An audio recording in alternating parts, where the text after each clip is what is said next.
Oh, okay. Well, I don't use it.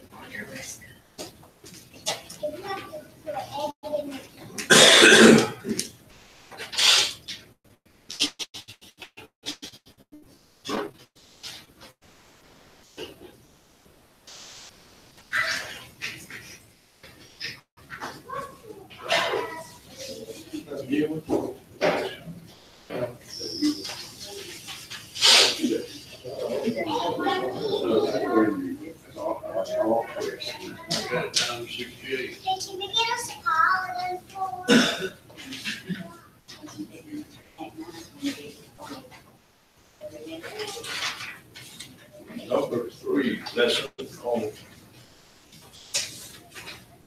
Father's business.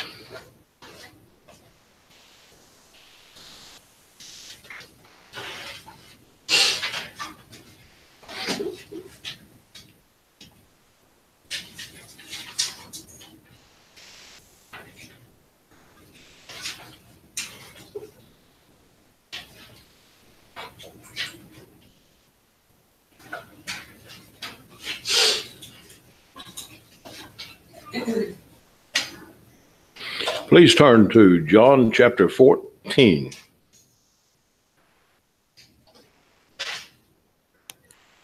First 6 verses are very familiar to us.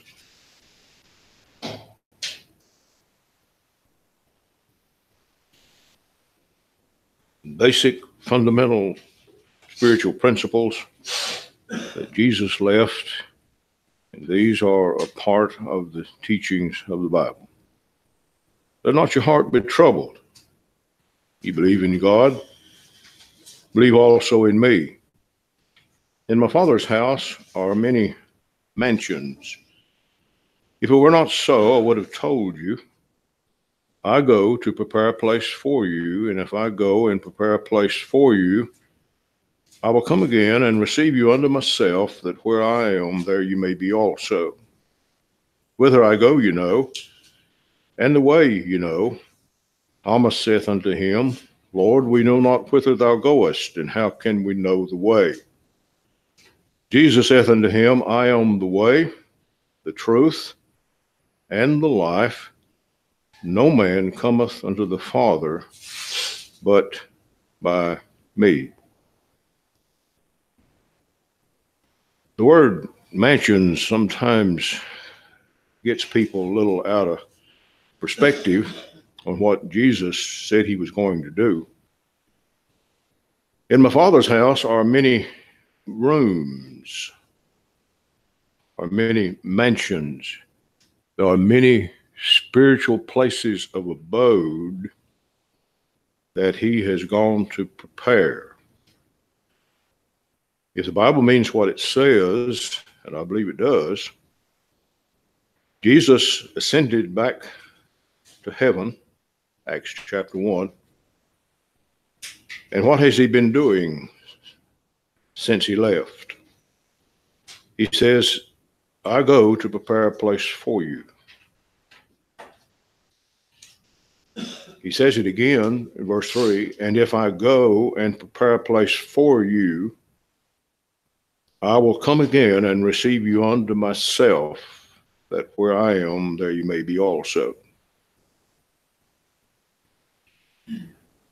We're living in time when a lot of people are trying to make the Bible say something that they want it to say because of the new ideas that are floating in the world in which we live today.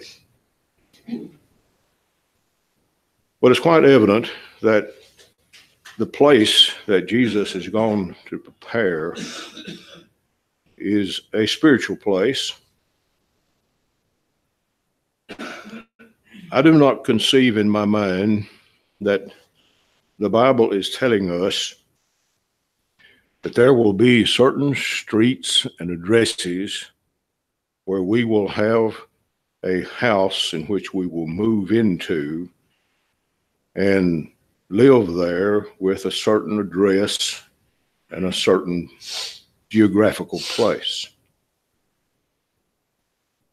To come to that conclusion, you have to look into the future and into the eternal expanses of the spiritual world. And our concept of the Father's business, when we talk about this idea of Jesus has gone to prepare a place for us, for you in the text, and he says, as sure as I go, he says, I'm going to come back. And when he comes again, he says, I'm going to receive you unto myself, that where I am, there you may be also. I don't know what your driving force is in your mind, in your emotions, and your inner being. But I'll be very frank with you. The idea of having just another house to move into doesn't get me too excited. I do not believe that this concept of the Father's house and many mansions is really the proper motivation. You know what I believe the proper motivation is? Jesus will be there. And it doesn't make any difference what kind of a place it might be. If I can but see him, talk with him, and have a close relationship with him forever and ever, that gets me excited. We've lived in a materialistic world, and because of the materialistic world in which we live, I'm sure there are many things that are said in the Bible about heaven. I preached on heaven many, many times. Usually we'd preach on it the last night of a gospel meeting, years after years after years. Why would you wait to preach on heaven? You know what I call the sermon? Man goeth to his long home, place of the soul, where we'll be in the presence of God forever. If you read Revelation chapter 21, 22 real close, and when I still read it to this day, my mind kind of breaks down. There's something about a pearly gate or a foundation made out of precious stones that doesn't really come through and make me get too excited about that kind of a materialistic approach. I believe there's more to it than that. I believe there's more to it here than just Jesus saying that in my Father's house are many mansions.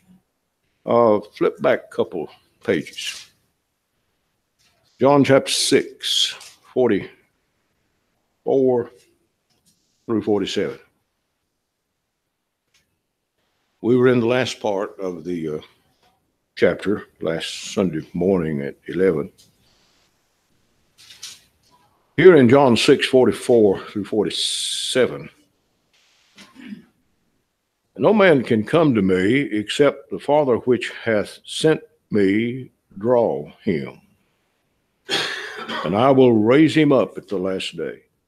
It is written in the prophets, and they shall be all taught of God. Every man therefore that hath heard and hath learned of the Father cometh unto me. Not that any man hath seen the Father, save he which is of God, he hath seen the Father. Verily, verily, I say unto you, he that believeth on me hath everlasting life. Now, when you let this kind of sink in, this passage in John chapter 6 is loaded. Jesus makes this plain statement, and no man can come to me except the Father which hath sent me draw him. In other words, nobody can be saved. Nobody can go to the expanses of heaven unless the Father draws him. How does the Father draw people to come to him. The drawing power of Christ, the drawing power of the teachings of the gospel. Jesus said, and if I be lifted up, I will draw all men unto me. He was lifted up on the cross. The drawing power of the cross will bring Jesus in reality. Well, if you look real close, the Father's business is the business of getting people to come to him. Notice where he said it started. It is written in the prophets. The prophets said what? They shall be all taught of God. You can go back to many of the Old Testament prophets. Isaiah, Jeremiah, on and on, the major prophets, the minor prophets. And what Jesus is doing here in this passage in John 6, he is showing the process through which people are going to be taught of God. One of the best ways to teach people of God, if you depend on the Bible, if you want to depend on the new ideas of our world today, and get all shook up about things that really are man's ideas rather than what the Bible has to say. The prophetic words of Isaiah, Jeremiah, on down the line through the prophets were revealing that man was going to be taught of God. And if we're going to get involved in the Father's business, the fulfillment of Old Testament prophecy and New Testament teaching was the actual how or the process through which people were brought to God. But that's old stuff, and that doesn't fit the now generation of our time. And thus, because we didn't convert everybody to Jesus 40, 50 years ago, we've decided now that the process needs to be changed. The how of the Father's business needs to be changed. I don't think so. I don't believe that at all. If people are going to be brought to Christ some other way, in John 14, when Jesus made it clear, when Thomas asked, how can we know the way? Jesus said, I am the way, the truth, and the life. No man cometh unto the Father but by me. If something else attracts people, if some other gospel, if some other process will bring people to God, then pray tell, what is it? I guess maybe I've been in it too long, and I've taught the gospel too many years to come up with this idea that there is another way in which it can be done. We were in 1 Corinthians 3 a minute ago. Turn to 1 Corinthians chapter 1.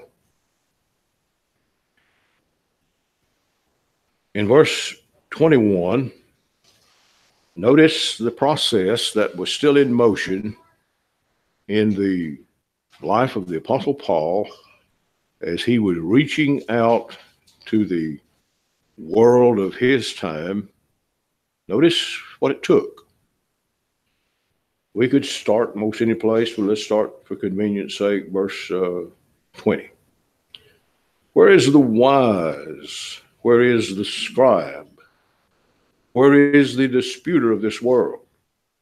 Hath not God made foolish the wisdom of this world? Well, after that, in the wisdom of God, the world by wisdom knew not God. it pleased God by the foolishness of preaching to save them that believe. For the Jews require a sign, and the Greeks seek after wisdom. But we preach Christ crucified. Unto the Jews a stumbling block, and unto the Greeks foolishness. But unto them which are called, both Jews and Greeks, Christ the power of God and the wisdom of God. Because the foolishness of God is wiser than men, and the weakness of God is stronger than men. For you see your calling, brethren, how that not many wise men after the flesh, not many mighty, not many noble, are called. But God hath chosen the foolish things of the world to confound the wise, and God hath chosen the weak things of the world to confound the things which are mighty. And the base things of the world and the things which are despised hath God chosen, yea, and things which are not, to bring to naught things that are, that no flesh should glory in his presence. But of him are ye in Christ Jesus, who of God is made unto us wisdom and righteousness and sanctification and redemption, that according as it is written, he that glorieth, let him glory in the Lord. I don't find anywhere where the Bible comes up with a contradictory statement that this process that's here in 1 Corinthians 1 has been altered or changed, has grown antique and out of date and archaic, and we don't need to do that anymore. The Father's business is quite evident. And in the 44th verse of John 6, where we're meant to go, the last statement in that process in John 6 rendering, raise him up at the last day. You know when the end of the process of the Father's business will be over? Resurrection day. And time shall be no more. When everybody has gone through the valley of the shadow of death, we come out on the other side. The Father's business will last as long as time lasts. Then I got to doing some studying and thinking, and I thought, well, these are inevitable truths that are associated with the Father's business. Let's look, if we have time, if we can get through this. Probably won't be able to, but we'll try. We've been in the 14th and the 6th chapter of the Gospel of John. Go to the 8th chapter just a moment. If we have the concept of the Father's business as it is taught in the Scriptures, there are some double ideas. There's some twos that need to be looked at if we're going to let the Bible be our basis for our lesson. Two fathers. John 8, 42 through 47. Jesus said unto them, if God were your Father, ye would love me. For I proceeded forth and came from God, neither came I of myself, but he sent me. Why do ye not understand my speech? Even because ye cannot hear my word? Ye are of your father, the devil, and the lust of your father ye will do. He was a murderer from the beginning, and abode not in the truth, because there is no truth in him. When he speaketh a lie, he speaketh of his own, for he is a liar and the father of it. And because I tell you the truth, ye believe me not. Which of you convinceth me of sin? And if I say the truth, why do you not believe me? He that is of God heareth God's words. Ye therefore hear them not, because ye are not of God. If you'll take the time to study the entire 8th chapter of the book of John, you will come to an understanding that there is a father of the world, and then there is a father of those who are expecting to go to heaven. And I believe the inevitable conclusion that this sort of thinking, you press into it, 1 John chapter 2, 1 Peter chapter 5, and nobody can decide that for yourself, but you and me for me.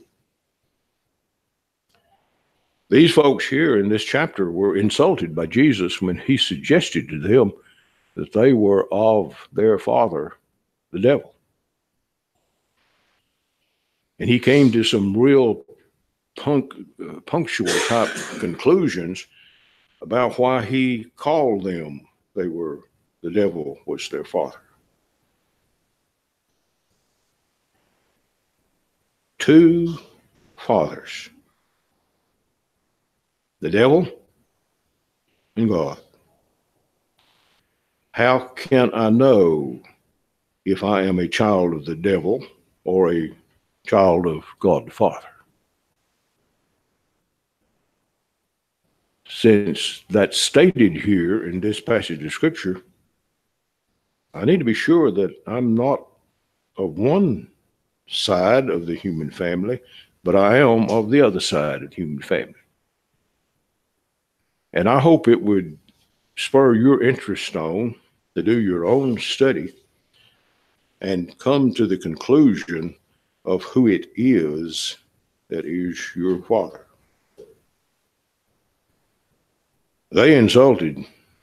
Jesus insulted these people, and they came back at him. And they were hard to deal with because he made them think. Whether we're a child of the devil or a child of God the Father makes all the difference in the world.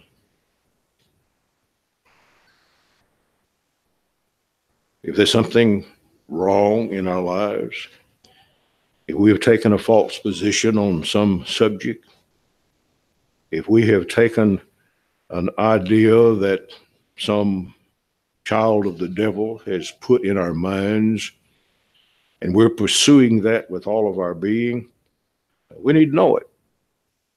Be very clear to us which one we are. Abiding faithful, 1 John chapter 2 says that hereby we do know that we know him if we keep his commandments. He that saith, I know him, and keepeth not his commandments is a liar, and the truth is not in him. It's quite evident that the two father ideas is taught in the Bible, and I could come on strong, hateful, dogmatic, and insult you this morning, but I don't believe that's what we need to do. We need to come to grips who is our Father, plainly, sanely, scripturally, what's right, what's wrong, who's our Father. That's our Father's business. Who is our Father? Another idea, two churches. The Bible teaches more than one church. You ready for what the Bible says? I didn't write it. I've known it for a long time. I've taught it for a long time. Not going to quit teaching it because it's truth. In the 7th chapter of the book of Acts, 37 through 38, This is that Moses which said unto the children of Israel, a prophet shall the Lord your God raise up unto you of your brethren like unto me, him shall ye hear.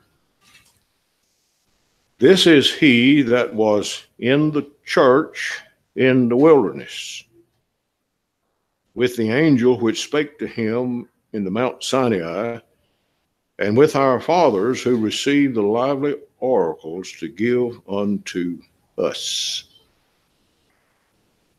We're on this side of Pentecost. And here Stephen, in his very provocative sermon, cost him his life. Jews stoned him to death. Apostle Paul, before he was Apostle Paul, it was Saul of Tarsus. He stood by and held the clothes of those men that stoned Stephen to death. Stephen makes it clear, this is he that was in the church in the wilderness. The Old Testament had a church. It was God's people under the old system. And if you really want to do some thinking about that a little bit, you have to come to the conclusion that the tabernacle that was built of the tent-like structure had the different courtroom type layouts in the yard of it. That was a temporary function of that church in the wilderness. Church in the wilderness was quite real. The tent-like structure gave way to the temple.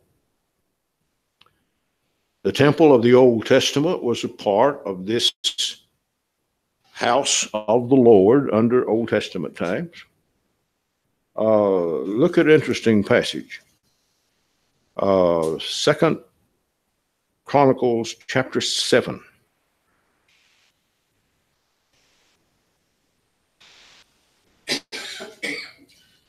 Beginning at verse 11. Need to read the whole chapter to get the context, but it's a good story. It's a true story.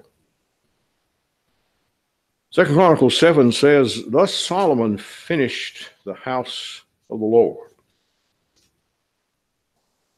and the king's house, and all that came into Solomon's heart to make in the house of the Lord, and in his own house he prosperously effected.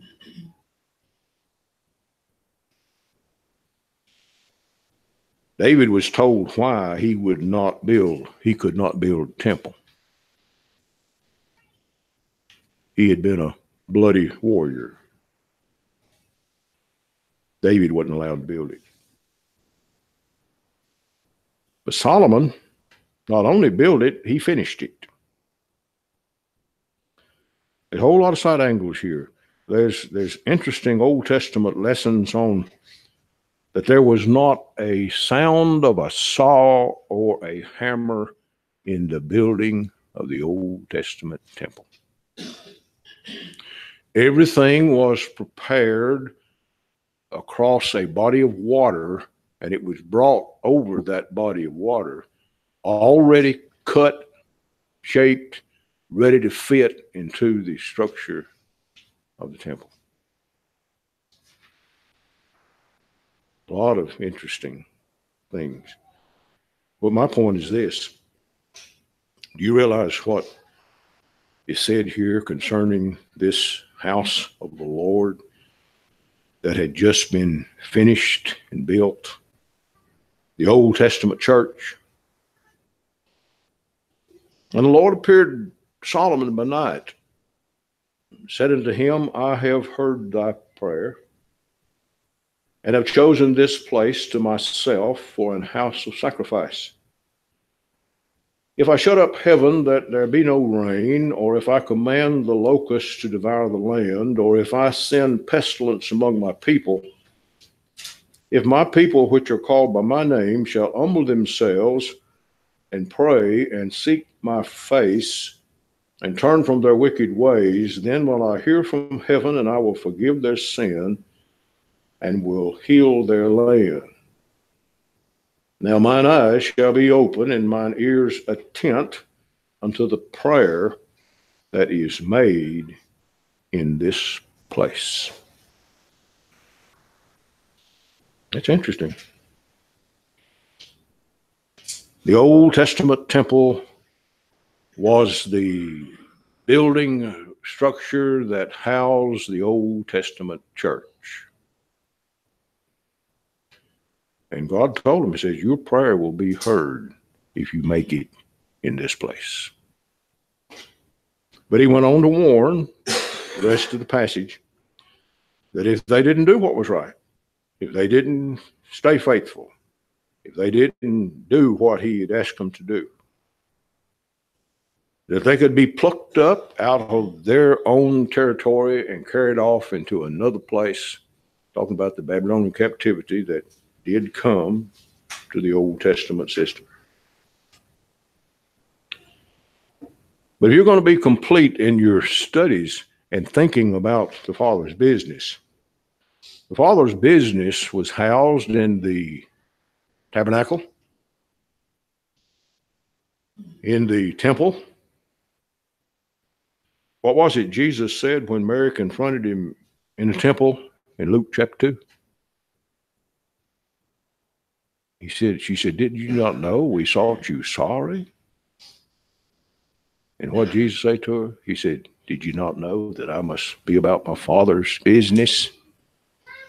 Where was he standing? He was about the Father's business in the Old Testament temple, talking to the learned men of the day. They were astounded and amazed at his understanding. The Old Testament temple was the Father's business. Well, in the same Old Testament, it predicted the building of another house of God. Daniel predicted it in Daniel 2, verse 44. Isaiah predicted it in Isaiah 2, verse 6 verses, that the mountain of the Lord's house would be established. He wasn't talking about the Old Testament temple. He was talking about the New Testament church, which Jesus would come, purchase with his blood, and build it.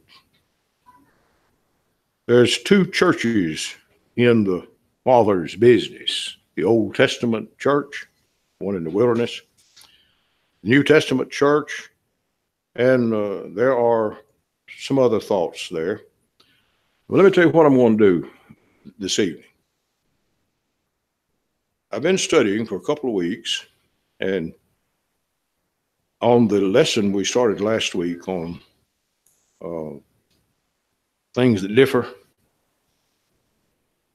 we're going to give some preliminary studies and then bear down hard on what's going on in the church today. And I'm not necessarily talking about with us. If it fits anywhere, I'd be fine, but I'm not necessarily talking about us here at Petersburg. If you're not aware of what has happened in the Lord's church in the last 15, 20 years, you need to open your eyes and see what it is. It's not good, brother. It's tough. And I have made reference to some material that Brother Tom Holland has put out. I didn't go to Pulaski to his lectureship, whatever they had a couple of weeks ago. But I do know Tom, and I do know him personally for years. Many of you know who Tom Holland is. Tom's still preaching in a wheelchair. His days are numbered like most of us. But he is putting forth the effort in his last years to show his love for and his stand for what the true Church of Christ is all about.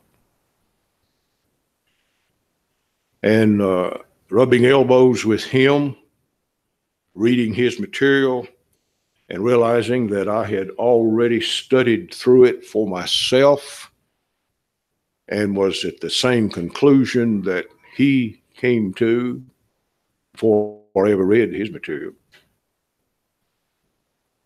We have got a mess on our hands in what we refer to as the Lord's church today in a lot of places.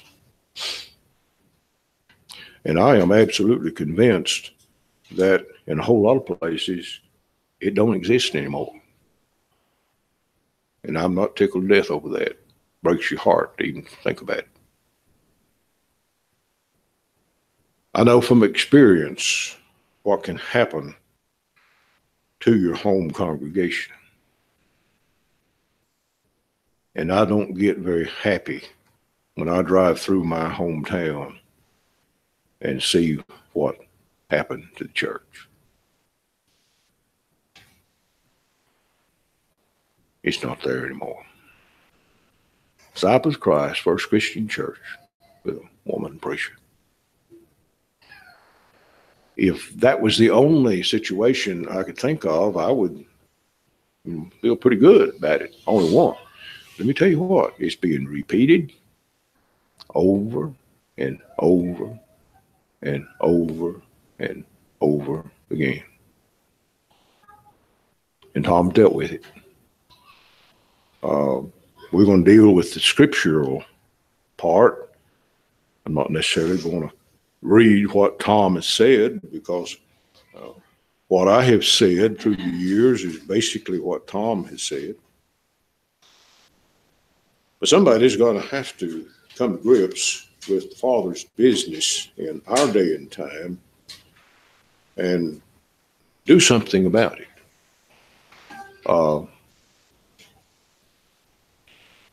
Thank you.